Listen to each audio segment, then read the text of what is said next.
हर उस आंख में चुभना है मुझे जिसने मुझे देखकर नजरें फेरी थी। नमस्कार, मैं Sahu Prajapati ocean of knowledge channel में आपका स्वागत करते हैं। आज हम लोग बात करेंगे गेहूं के। इसके लास्ट वीडियो में चावल के बारे में बात किए थे। यदि आप वो वीडियो नहीं देखें तो डिस्क्रिप्शन में लिंक आपको मिल जाएगा, वहां से आप देख सकते हैं। तो आज हम लोग बात करेंगे गेहूं की। गेहूं का वैज्ञानिक नाम है गेहूं का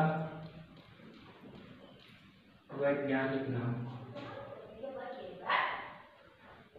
इसका वैज्ञानिक नाम है ट्रिटिकम।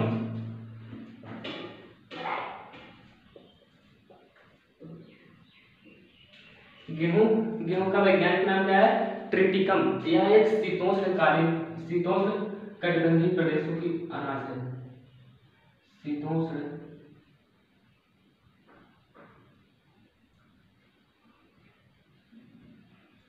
शीतोष्ण कटिबंधीय प्रदेशों की यह शीतोष्ण कटिबंधीय प्रदेशों का प्रमुख फसल है। इसका सबसे अधिक उत्पादन किसमें होता है? शीतोष्ण कटिबंधीय का। अब शीतोष्ण कटिबंधीय कहाँ है? जैसे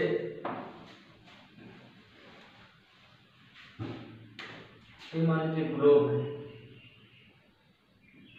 ठीक। अच्छा, ग्लोब किसे कहते हैं? ग्लोब यह एक पृथ्वी का प्रतिरूप होता है। इसे आप पृथ्वी का प्रतिरूप कह सकते हैं। पृथ्वी का प्रतिरूप या पृथ्वी का नमूना है जिस पर हम पृथ्वी के बारे में अध्ययन करते हैं। ग्लोब पृथ्वी का एक प्रतिरूप या नमूना है जिस पर पृथ्वी के बारे में हम अध्ययन करते हैं। तो ये है ग्लोब का निर्माणकर्ता कौन है? ग्लोब के निर्माणकर्ता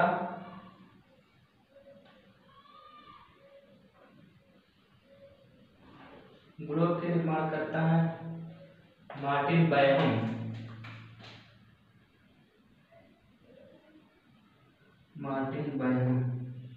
इन्होंने सबसे पहले पृथ्वी को किसी ग्लोब पर दर्शाने का प्रयास किया था।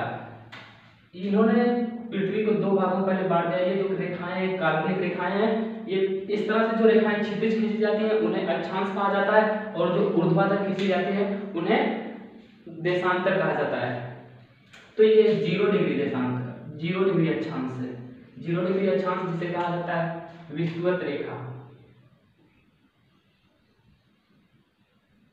विषुवत रेखा या भूमध्य रेखा भी कहते हैं। तो इससे ठीक 23.5 डिग्री नीचे यह मकर रेखा, और 23.5 डिग्री ऊपर 23 डिग्री ऊपर है कर्क रेखा।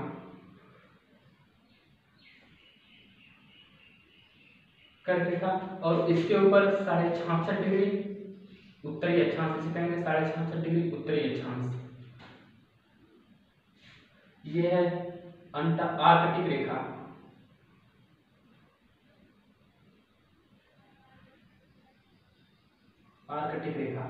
और 66.5 डिग्री दक्षिणी अक्षांश, यह है अंटार्कटिक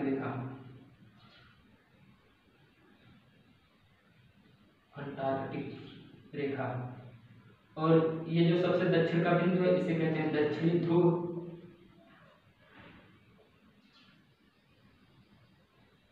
और इसे ऊपर का उत्तरी ध्रुव।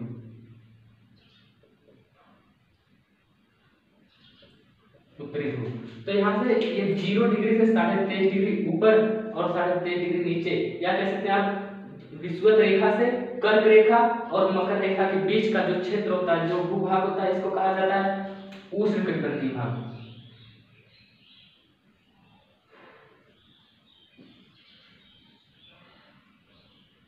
एक ऐसा भाग है उष्णकटिबंधीय भाग। क्यों उष्णकटिबंधीय भाग इसे कहा जाता है? क्योंकि यहाँ गर्मी अधिक पड़ती है। अब गर्मी क्यों अधिक पड़ती है? क्योंकि यहाँ सूर्य की रेखा लंबवत चमकती है, सीधी चमकती है, इसलिए यहाँ गर्मी अधिक पड़ती है। इसलिए इसको उष्णकटिबंधीय प्रदेश कहा जाता है। इसके यानी 23.5 डिग्री उत्तरी अक्षांश से ये बीचों बीच जो रेखा है, इसके ऊपर को उत्तरी गोलार्ध और निचले भाग को दक्षिणी गोलार्ध, और अक्षांश को यहाँ से ऊपरी अक्षांशों को उत्तरी अक्षांश और नीचे के अक्षांशों को दक्षिणी अक्षांश, यानी कर्क रेखा, चाहे इसको कर्क रेखा कहें या 23.5 डिग्री, 23.5 डिग्री उत्तरी अक्षांश से 66.5 डिग्री उत्तरी अक्षांश के बीच तथा 23.5 डिग्री दक्षिणी अक्षांश से 66.5 डिग्री दक्षिणी अक्षांश के बीच का जो भाग होता है उसे कहा जाता है शीतोष्ण कटिबंधीय।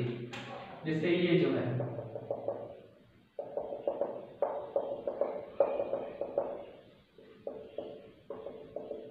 ये, चाहे तो इस बात कहें कि मकर रेखा से अंटार्कटिक रेखा के बीच तथा आर्कटिक रेखा से कर्क रेखा के बीच के भाग को क्या कहा जाता है, उसको कहा जाता है शीतोष्ण कटिबंधीय भाग। क्यों इसको शीतोष्ण कहा जाता है? क्योंकि यहाँ न अधिक गर्मी होती है न अधिक सर्दी होती है। क्यों अधिक गर्मी नहीं होती? क्योंकि यहाँ की सूर्य की जो किरणें पड़ती हैं यहाँ तिरछी पड़ती हैं, यहाँ सूर्य की किरणें तिरछी पड़ती हैं, इसलिए यहाँ न तो अधिक गर्मी होती है न अधिक सर्दी होती है, इसीलिए इसको कहा जाता है, इन दोनों भागों को कहा जाता है शीतोष्ण कटिबंधीय भाग।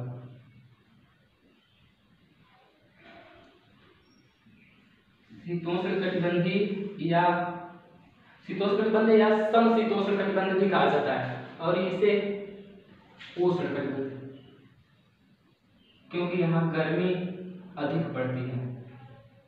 और ये जो नीचे का भाग है यहाँ से 66.5 डिग्री से 66.5 डिग्री उत्तरी अक्षांश से उत्तरी ध्रुव तक तथा 66.5 डिग्री दक्षिणी अक्षांश से दक्षिणी ध्रुव तक जो भाग होता है उसे कहा जाता है शीत कटिबंध। ये जो भाग है इसे कहा जाता है शीत कटिबंध।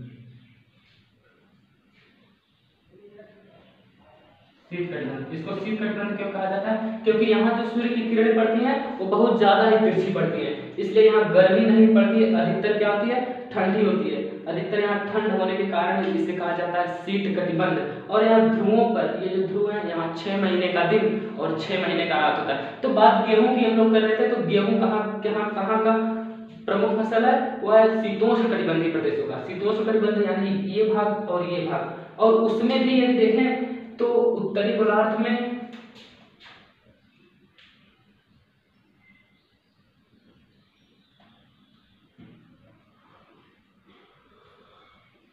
उत्तरी गोलार्ध में 30 डिग्री उत्तरी अक्षांश से 30 डिग्री उत्तरी अक्षांश से 60 डिग्री उत्तरी अक्षांश के बीच, 60 डिग्री उत्तरी अक्षांश के बीच, यानी उत्तरी गोलार्ध में यहाँ से इधर का भाग उत्तरी गोलार्ध है, इसमें 30 डिग्री उत्तरी अक्षांश है, ये 23.5 डिग्री है, इससे थोड़ा सा और ऊपर और इस 66 डिग्री से थोड़ा सा नीचे, यानी 30 डिग्री उत्तरी अक्षांश से 60 डिग्री उत्तरी अक्षांश के बीच उत्तरी गोलार्ध में, और दक्षिणी गोलार्ध में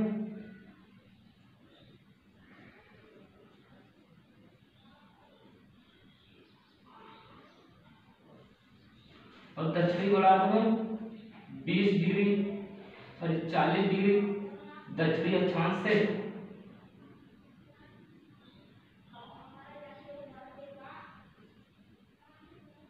दक्षिणी अक्षांश से 60 डिग्री, 20 डिग्री दक्षिणी अक्षांश से 40 डिग्री दक्षिणी अक्षांश के बीच। दक्षिणी गोलार्ध में 20 डिग्री यानी थोड़ा सा इधर से उष्ण कटिबंध का ही थोड़ा सा क्षेत्र ले लेगा, 20 डिग्री दक्षिणी अक्षांश से 40 डिग्री दक्षिणी अक्षांश के बीच दक्षिणी गोलार्ध में इसकी अधिक खेती की जाती है, और उत्तरी गोलार्ध में 30 डिग्री उत्तरी अक्षांश से 60 डिग्री उत्तरी अक्षांश के बीच। तो गेहूं एक प्रकार शीतकालीन शीतोष्ण प्रदेश का प्रमुख फसल है, और इसकी खेती ऐसा माना जाता है कि वैसे इसका उत्पादन सबसे पहले कहाँ हुआ ये तो नहीं पता है, इसका उत्पादन सबसे पहले कहाँ हुआ ये नहीं पता है, लेकिन चीन में 5000 वर्ष पूर्व 5000 वर्ष पूर्व, और भारत में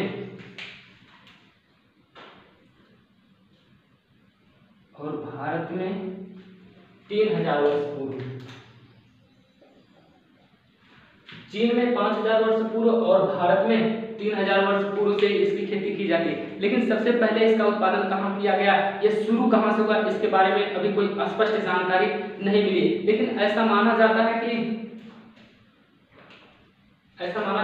टर्की के भूमध्य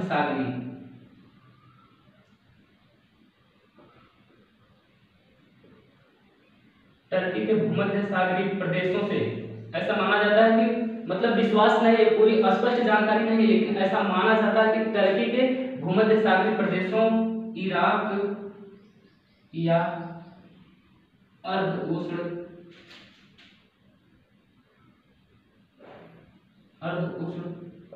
प्रदेशों में सबसे पहले इसकी खेती की गई। ऐसा माना जाता है कि टर्की के भूमध्य सागरीय प्रदेशों यानी इराक या अर्ध उष्ण प्रदेशों से इसकी शुरुआत हुई। यहीं से 85 से भी अधिक देशों में इसकी खेती की जाने लगी।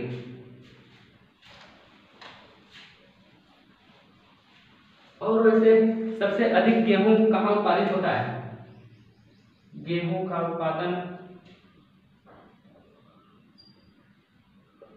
के उत्पादन में सबसे पहला स्थान जो है वो है चीन का। आप चावल में भी अगर देखेंगे तो चावल में भी सबसे ऊपर स्थान किसका? प्रथम स्थान चीन का ही है, और दूसरे स्थान पर आता है भारत, तीसरे स्थान पर रसिया। यानी गेहूं का सबसे अधिक उत्पादन कहाँ होता है? चीन में।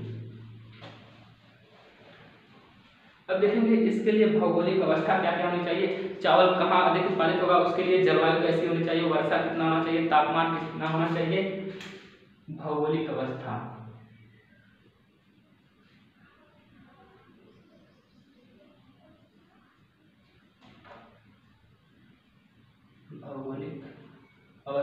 इसको जानने से पहले हम आपको बता दें कि गेहूं सिर्फ खाद्य पदार्थों में ही यूज नहीं होता। केवल गेहूं को हम खाने में ही यूज नहीं करते, उसके किण्वन द्वारा शराब या बियर भी बनाया जाता है। बियर, शराब, ये सब भी बनाया जाता है। कैसे? उसके किण्वन द्वारा। अब किण्वन क्या होता है? हालांकि भूगोल से नहीं है, किण्वन यह एक रासायनिक प्रक्रिया है। इसमें ये होता है कि इसमें जो जटिल कार्बनिक यौगिक होते हैं, जटिल कार्बनिक यौगिक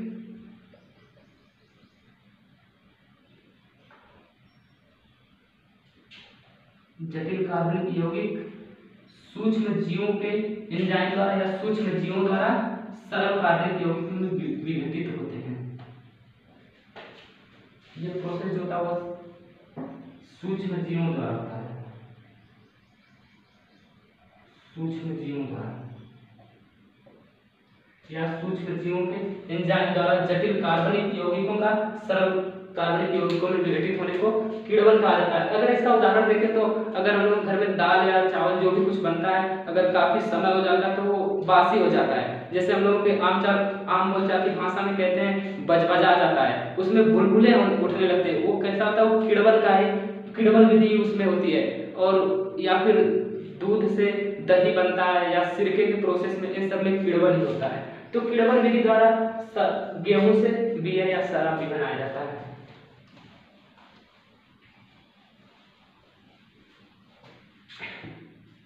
अब देखेंगे भौगोलिक अवस्था। इसमें सबसे पहले तापमान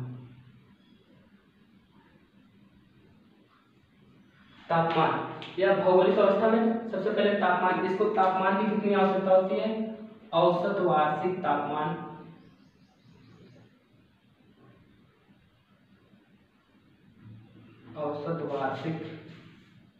तापमान, मतलब गेहूं के उत्पादन के लिए कितने तापमान की आवश्यकता होती है। इसके लिए कैसी भौगोलिक अवस्था रहेगी, यानी कितना तापमान रहेगा तो उसका फसल अच्छा होगा। तो इसकी औसत वार्षिक तापमान जो है वो 15.5 डिग्री सेल्सियस से 26.5 डिग्री सेल्सियस, 15.5 डिग्री सेल्सियस से 26.5 डिग्री सेल्सियस औसत वार्षिक तापमान इसके लिए लाभदायक होता है। ये औसत वार्षिक तापमान है। अगर अलग अलग देखें, ग्रीष्मकाल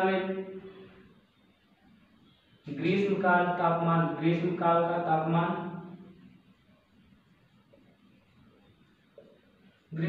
तापमान है 20 डिग्री सेल्सियस से 26.5 डिग्री सेल्सियस। ये ग्रीष्म काल का तापमान 20 डिग्री सेल्सियस से 26.5 डिग्री सेल्सियस, और शीतकाल का तापमान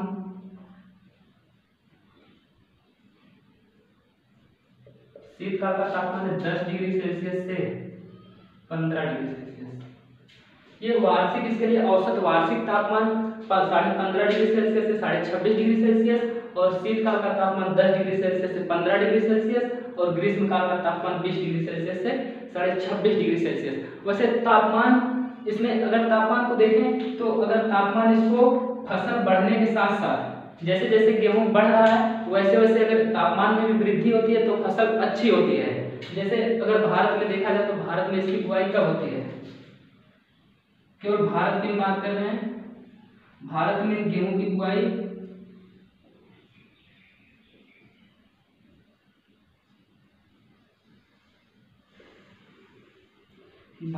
बोया जाता है नवंबर दिसंबर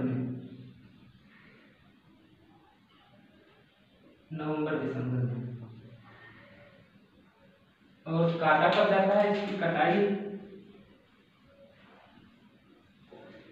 होती है फरवरी से शुरू हो जाती है, फरवरी मार्च अप्रैल तक होती है।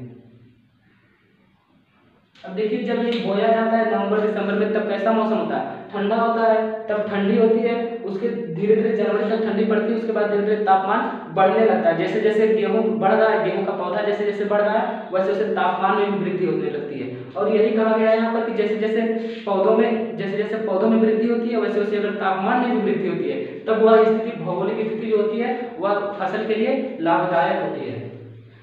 तो भारत में नवंबर से दिसंबर में इसको बोया जाता है, और कटाई कब होती है, फरवरी मार्च अप्रैल तक, और इसको लगभग 90 दिन कड़ी धूप की आवश्यकता होती है। कड़ी धूप यानी तुषार रहित,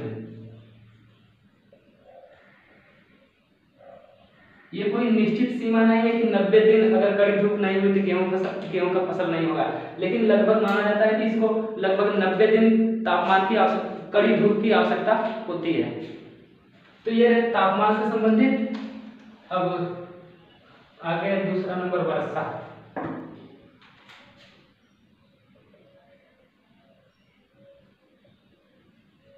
वर्षा। इससे पहले लोग चावल में देखे थे, चावल एक जलप्रिय पौधा था, लेकिन ये जलप्रिय पौधा नहीं। चावल की जितना, अगर इसमें धान में जितना पानी भरा जाता है अगर उतना इसमें भर दिया जाएगा तो सब खराब हो जाएगा। इसके लिए वार्षिक औसत वर्षा जो होती है, वार्षिक औसत वर्षा,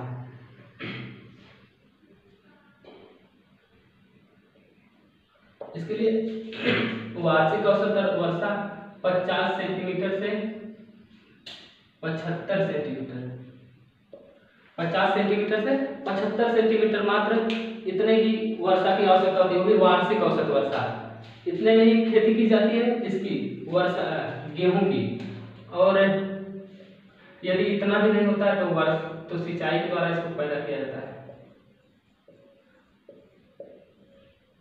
यदि इतनी भी वर्षा 50 से 75 सेंटीमीटर भी नहीं होती है तो सिंचाई के द्वारा पैदा किया जाता है गेहूं को। और इसके लिए कब वर्षा होना लाभदायक है, जब बोते समय गेहूं बोते समय तथा पकने से पूर्व,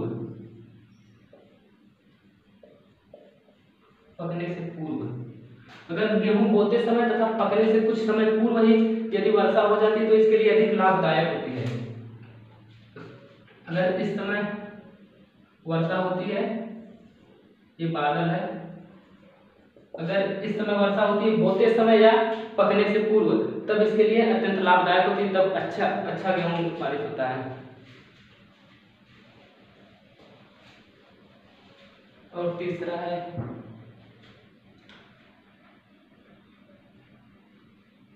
मिट्टी।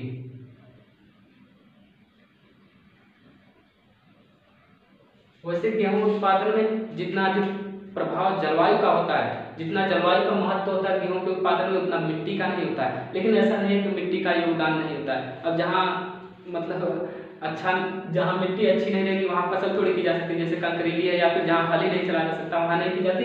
लेकिन अक्सर जो कम उपजाऊ मिट्टी में रहती है वहाँ भी इसका उत्पादन हो जाता है यदि जलवायु अनुकूल रहे तो। यानी आप कह सकते हैं कि जलवायु की अपेक्षा गेहूं की फसल पर जलवायु की अपेक्षा मिट्टी का महत्व कम है। लेकिन इसके लिए यदि देखी जाए अच्छी मिट्टी तो होती है हल्की चिकनी,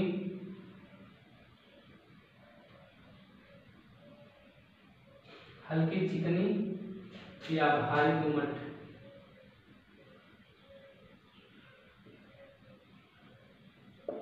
गेहूं की फसल के उत्पादन के लिए हल्की चिकनी या भारी दोमट मिट्टी लाभदायक होती है। और यह गेहूं की फसल जो होती है उर्वरा शक्ति को नष्ट करती है। गेहूं की फसल उर्वरा शक्ति को नष्ट करती है, उर्वरा शक्ति को नष्ट करती है। अब नष्ट क्यों करती है? नष्ट करती है, अगर उर्वरा शक्ति को नष्ट कर देगी तो गेहूं का फसल अच्छी होगी। अब जैसे इसके लिए गेहूं के उत्पादन के लिए उर्वरता की आवश्यकता तो पड़ेगी। जैसे हमें अगर आपको भोजन ना दिया जाए तो हम अच्छे से चल नहीं पाएंगे। ऐसे ही अगर गेहूं की फसल में उर्वरा शक्ति खत्म हो गई, यानी उसको जो उसके लिए जो आवश्यक है वो नहीं मिल रहा है, तो क्या होगा? अच्छी फसल नहीं होगी। यानी इसकी उर्वरा शक्ति नष्ट होती है तो इसके लिए खाद देनी पड़ती है। वो खाद हरी खाद हो सकती है या रासायनिक खाद। यदि रासायनिक खाद में देखें तो पोटास, अमोनियम सल्फेट,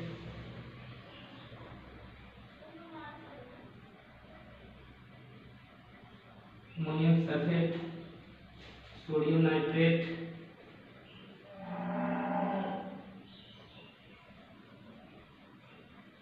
ये सब खाद दी जाती है इसकी उर्वरा शक्ति को बढ़ाने के लिए।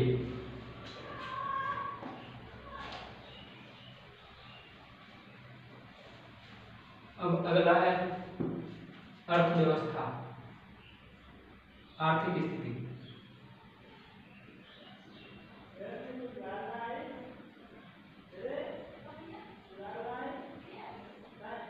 आर्थिक स्थिति, आर्थिक दशा। इसके लिए अब जब इसकी उर्वरा शक्ति नष्ट होती है तो उसके लिए खाद देने की आवश्यकता पड़ती है। मान लीजिए वर्षा बहुत ही कम 50 से 75 सेंटीमीटर की आवश्यकता होती है, लेकिन यदि उतनी भी नहीं हुई तब तो सिंचाई करनी ही पड़ेगी। यानी सिंचाई करने के लिए, खाद देने के लिए और फिर उत्तम बीज का प्रयोग करने के लिए, इन सब के लिए किसकी आवश्यकता पड़ती है? पैसे की। यानी आर्थिक व्यवस्था का भी होना अनिवार्य है। तो ये रहा गेहूं से संबंधित। अब एक बार इसका रिवीजन कर लें हम लोग। गेहूं कैसी फसल है नहीं देख लेते। पहले गेहूं का वैज्ञानिक नाम क्या था? वैज्ञानिक नाम था ट्रिटिकम।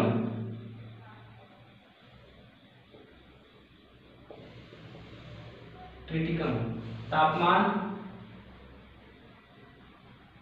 औसत वार्षिक तापमान 15.5 डिग्री सेल्सियस से 26.5 डिग्री सेल्सियस। वर्षा, वार्षिक औसत वर्षा वह 50 सेंटीमीटर से 75 सेंटीमीटर। मिट्टी हल्की चिकनी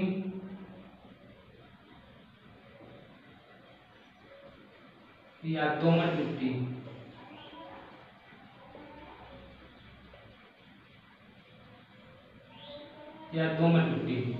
और गेहूं के उत्पादन में प्रथम स्थान जो है,